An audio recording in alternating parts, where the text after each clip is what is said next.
I wouldn't do that to my worst enemy, put them at the front lines to a disease that is communicable, when there are tools like ours and others, not just us, the others as well, where they could actually have that separation between the healthcare worker and the patient before we know what their status is.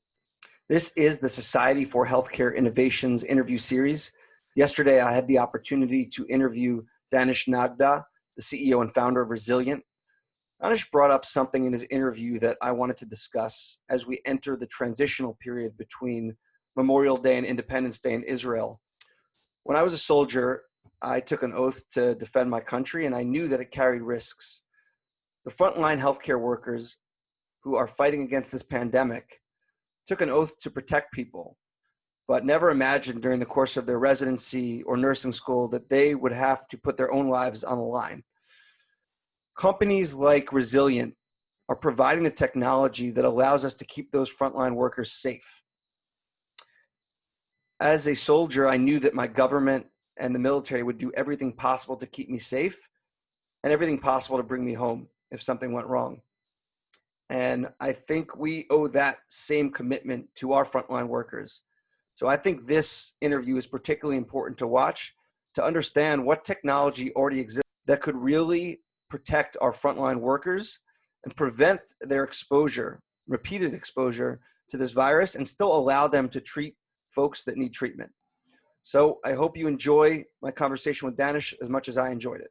What we did for our first customer was that we made the doctor's office the location as well. So imagine you can see your doctor at any of the locations of that health system.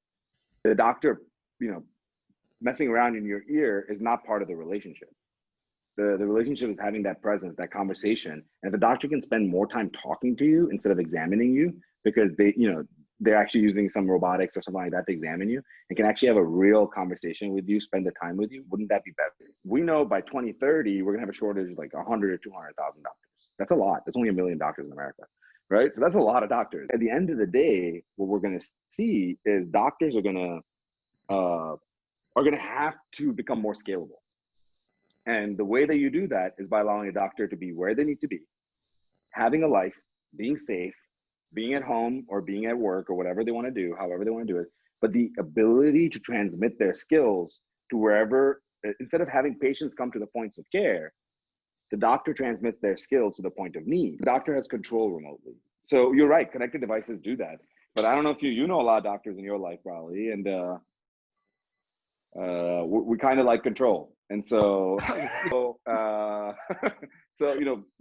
kind of control freaks, right? And so what that means is, imagine having an F1 driver, and I sound very foreign right now, but an F1 driver, a NASCAR driver, that's sitting in the back seat and like watching somebody else drive a car. They're gonna like lose their minds. Right. Can you imagine? And so that's what's happening is doctors are like, telehealth sucks because I have no control. And so we're giving doctors control.